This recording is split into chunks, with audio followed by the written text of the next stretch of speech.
On est en novembre 2025 et le monde de l'intelligence artificielle vient de vivre un véritable tremblement de terre. Une toute nouvelle analyse stratégique vient de l'annoncer, il y a un nouveau leader au sommet. Et attention, ce n'est pas juste une petite mise à jour, c'est une vraie passation de pouvoir et on va décortiquer ça ensemble.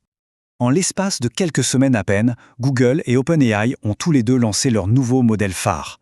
Sauf que cette fois, ce n'est pas une simple évolution. D'après cette analyse, on entre dans l'ère de ce qu'on appelle l'IA autonome. Des IA qui n'attendent plus nos instructions, mais qui peuvent agir. C'est un changement de paradigme complet. Alors, le verdict de cette analyse, il est sans appel. Gemini 3 a pris les devants. C'est une affirmation qui pèse lourd et on va voir tout de suite sur quoi elle se base, concrètement. Pour bien comprendre ce basculement, voilà notre plan de match. D'abord, on verra pourquoi Gemini est le nouveau champion. Ensuite, sur quoi repose son avance, on enchaînera sur ce que ça signifie pour le futur du travail, et on finira avec la question qui tue, est-ce qu'on est vraiment prêt pour tout ça ? Alors comment Gemini a-t-il réussi ce coup de maître ? L'analyse met le doigt sur une formule bien précise, une formule gagnante qui tient sur 3 piliers fondamentaux. Et ces 3 piliers, les voici. D'abord, une intelligence plus profonde. Ensuite, la capacité d'agir de façon autonome. Et enfin, la puissance d'un écosystème totalement intégré. C'est vraiment la combinaison de ces 3 éléments qui, selon l'analyse, fait toute la différence. Le premier pilier, c'est donc la profondeur cognitive. On ne parle pas juste de traiter plus d'infos, mais de mieux raisonner.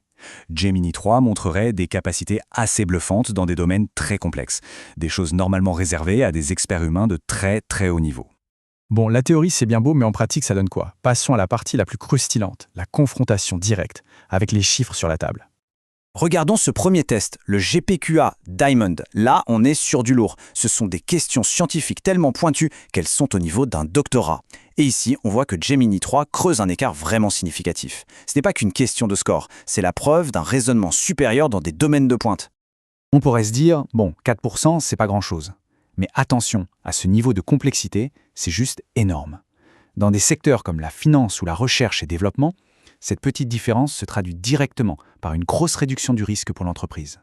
Et c'est sur ce test qu'on voit une vraie rupture. L'ERG AJ2, ça mesure la capacité à résoudre des casse-têtes visuels abstraits, un peu comme un test de QI, mais sans les mots. Et là, l'écart, il est abyssal. Gemini 3 fait plus que doubler le score de son rival.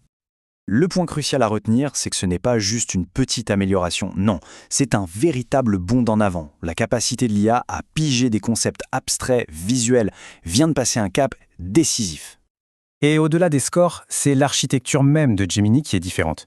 Sa fenêtre de contexte est beaucoup plus grande, ce qui veut dire qu'il peut se souvenir de bien plus d'infos en même temps. Sa plateforme anti-gravity, c'est un vrai centre de contrôle pour les tâches autonomes. Et son mode DeepThink ne se contente pas de donner une réponse, il peut montrer son raisonnement, ce qui est essentiel pour la confiance. Et tout ça nous amène à un changement majeur. On passe des modèles de langage qui génèrent du texte à de véritables modèles d'action. L'IA n'est plus un simple outil de conversation, elle devient un coéquipier qui est capable d'agir. Pour que ce soit bien clair, une IA agentique, c'est quoi ? C'est un système qui ne se contente pas de répondre. On lui donne un objectif et il va, tout seul, exécuter une série d'actions complexes en utilisant différents outils pour atteindre ce but. Et la preuve que ça marche, elle est spectaculaire. Sur un test où il faut corriger de vrais bugs informatiques tout seul, Gemini obtient ce score impressionnant. C'est la première fois qu'une IA peut vraiment agir comme un développeur logiciel autonome et fiable. Et pour gérer toute cette puissance, Google a créé Antigravity. Ce n'est pas juste un logiciel pour coder, c'est un vrai centre de contrôle qui permet de superviser ses agents. Le rôle du développeur change, il devient une sorte d'architecte. Et surtout, grâce aux artefacts, chaque action de l'IA est tracée, documentée, ce qui la rend vérifiable et digne de confiance. Ok, ces avancées techniques sont impressionnantes, c'est clair.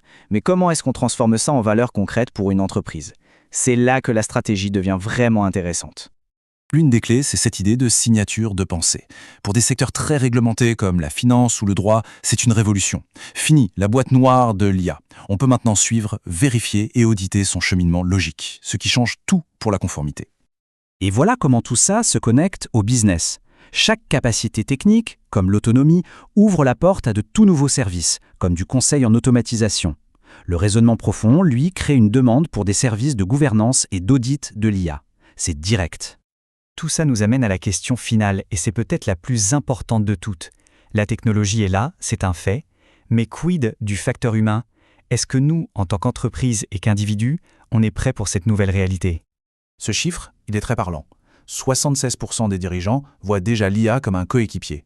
La perception a changé à une vitesse folle. Ce n'est plus juste un logiciel d'assistance, c'est autre chose. Et c'est là que le bas blesse. La technologie a complètement brouillé la frontière entre l'outil et le partenaire. Mais les entreprises, elles, n'ont pas encore suivi le mouvement. Il y a un décalage critique entre ce que l'IA peut faire et la capacité des organisations à l'intégrer de manière sûre et efficace. Je vous laisse donc avec cette question. Quand une IA peut raisonner au niveau d'un expert et qu'on peut vérifier chaque étape de sa pensée, est-ce que c'est encore juste un outil ou est-ce que c'est devenu autre chose ? La réponse qu'on donnera à cette question va redéfinir le travail tel qu'on le connaît.